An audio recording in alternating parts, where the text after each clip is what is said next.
Évangile selon saint Matthieu, chapitre 5.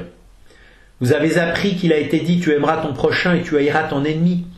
Eh bien moi je vous dis « Aimez vos ennemis et priez pour ceux qui vous persécutent, afin d'être vraiment les fils de votre Père qui est aux cieux.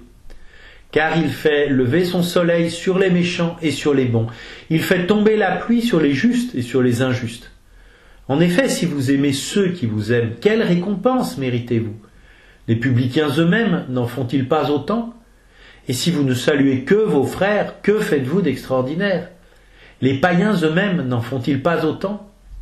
Vous donc, vous serez parfaits, comme votre Père céleste est parfait. Et aussi de l'Évangile selon saint Matthieu, chapitre 10. Ces 12, Jésus les envoya en mission avec les instructions suivantes.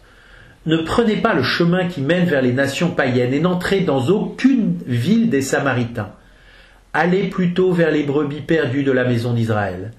Sur votre route, proclamez que le royaume des cieux est tout proche. Guérissez les malades, ressuscitez les morts, purifiez les lépreux, expulsez les démons.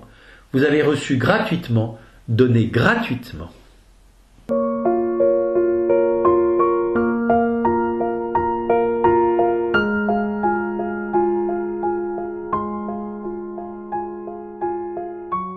Le salut offert par Dieu, avant d'être la suppression d'un mal, la victoire sur un adversaire, est avant tout le don d'une vie plus grande, d'une vie nouvelle qui nous dépasse. Si Dieu doit nous sauver de tout le reste, du non-sens, de l'ignorance, de la solitude, du péché, de l'esclavage, de la finitude et enfin de la mort, c'est parce que tout cela est un empêchement à recevoir cette vie nouvelle et meilleure. Les apôtres, à travers la transformation radicale de leur vie après la Pentecôte, sont les premiers bénéficiaires de cette vie nouvelle, qui est l'œuvre en eux de l'Esprit Saint. Les premiers grands penseurs chrétiens appelaient cet accueil progressif de cette vie nouvelle, cette transformation, la divinisation. Dieu veut nous donner sa vie. Dieu veut nous faire entrer dans une vie nouvelle qui dépasse notre mesure. Par nous-mêmes, par nos simples efforts, nous ne pouvons pas l'obtenir. Nous ne pouvons pas nous la donner à nous-mêmes. Et pourtant, nous sommes faits pour cette vie, pour la vie de Dieu. Nous sommes faits pour vivre de la vie de Dieu.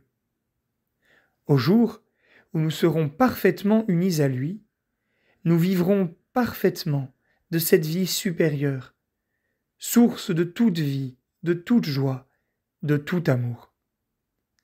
Saint Paul parle de cette vie lorsqu'il invite les chrétiens à ne pas vivre selon la chair, mais à vivre selon l'esprit.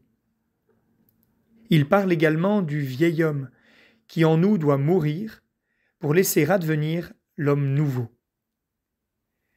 Comme le salut lui-même est un don gratuit, cette vie nouvelle a pour principe le don et la gratuité.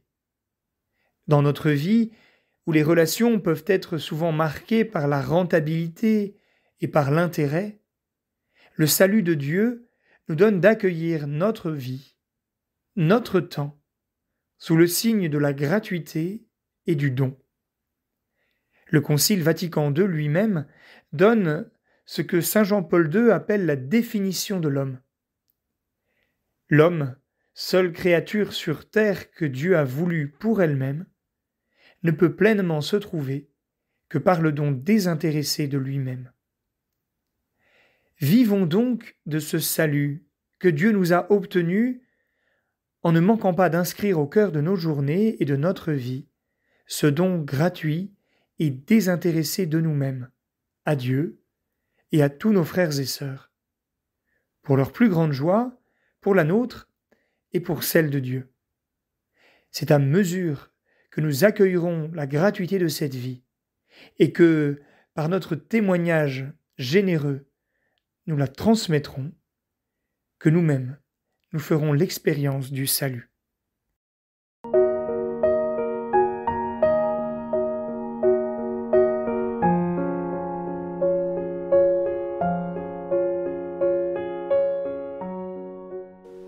Mise en pratique. Premièrement, je prends le temps de discerner dans ma vie comment introduire de la gratuité dans mes relations. Deuxièmement, cette semaine, j'adresse gratuitement une parole de bénédiction à une personne. Troisièmement, un jour de cette semaine, je consacre un temps plus long avec Dieu dans la prière.